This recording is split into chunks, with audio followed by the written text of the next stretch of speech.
सागर संसदीय सीट से कांग्रेस के अधिकृत उम्मीदवार गुड्डू राजा बुंदेला का नामांकन दाखिल करने आज मध्य प्रदेश कांग्रेस के अध्यक्ष जीतू पटवारी सागर पहुंचे। नामांकन दाखिल करने के पहले सागर शहर के प्रमुख मार्गों से एक विशाल रोड शो निकाला गया, जिसमें भारी संख्या में कांग्रेस जन शामिल हुए। शहर में रोड शो में भारी भीड़ के चलते कई जगह चक्का जाम की स्थिति बनी।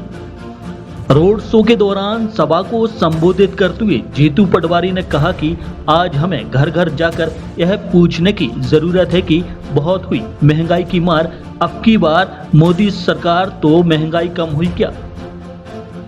हमें पूछना चाहिए कि बहुत हुई बेरोजगारी की मार, अब की बार मोदी सरकार बेरोजगारी कम हुई क्या?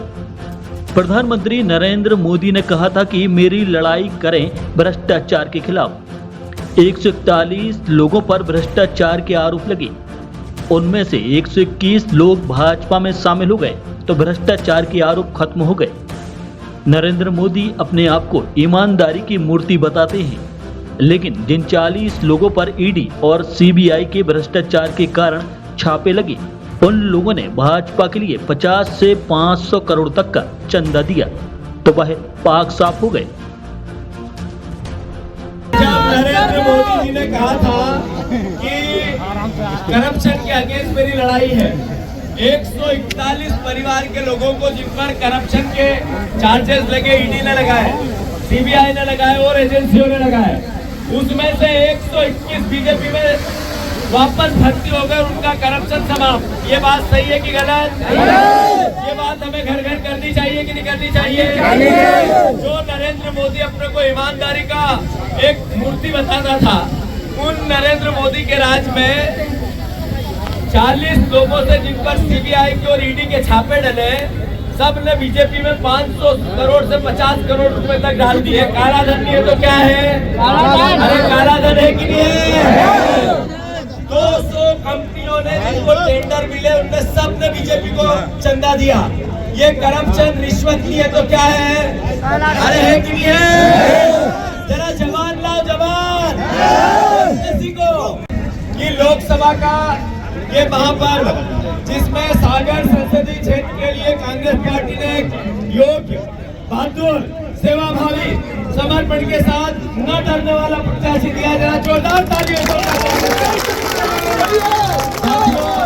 मैं इतना अनुरोध करना चाहता हूं कि आप सबके मुंह में अब जबान आनी चाहिए। हमारा मुंह अब भारतीय जनता पार्टी के नेताओं से ज्यादा चलना चाहिए। हमें पूछना चाहिए, बहुत हुई महंगाई की मार, अब की बार मोदी सरकार महंगाई समाप्त हुई क्या? तो ये सवाल घर घर जाके करना चाहिए कि नहीं करना चाहिए? अरे चाइना पर नरेंद्र मोदी कहते थे न कोई आया है न कोई गया है। चाइना ने हमारी जमीन पर कब्जा किया, उनके ही मंत्री ने स्पष्ट किया। ये बात हर घर परिवार का एक एक साथी चिल्ला चिल्ला कर बोले। देश में हर किसान कर्ज से डूबा हुआ है। देश में बहुत हुई महंगाई के मार, बहुत हुई बेरोजगारी की मार, किसानों की डबल इनकम, काला धन 15 लाख, ऐसे सवाल जो भारतीय जनता पार्टी के मुंह में थे। उन्होंने कहा था कि स्विस बैंक में, स्विट्जरलैंड में कांग्रेस पार्टी के नेताओं का धन है, ऐसे ही आएगा और मुफ्त में 15-15 लाख आपके खाते में आएगा। याद है या नहीं है आप लोगों को? कौन है? दाखिल किया है हम लोगों ने नामांकन, सभी की उपस्थिति में। हमारे पार्टी के वरिष्ठ नेतागण हैं, अध्यक्ष जी हैं, विदिशा जिले के अध्यक्ष जी हैं, सागर जिले के अध्यक्ष जी हैं, सहयोगी है और हमारे प्रदेश अध्यक्ष अरुण यादव भी साथ में थे हमारे साथ, और अध्यक्ष जी हमारे जीतू पटवारी जी भी थे। सभी वरिष्ठ नेतागण की उपस्थिति में हम लोगों ने बेरोजगारी है, महंगाई है, किसानों का मुद्दा है, सभी मुद्दे हैं और यहाँ पलायन का मुद्दा है बुंदेलखंड में खासकर, तो उनको रोकना है, युवाओं को रोजगार देना है, ये सब मुद्दे हैं। जनरल जो मुद्दे हैं, जो जनता परेशान है, उसी मुद्दे पर उठा रहे हैं। धन्यवाद।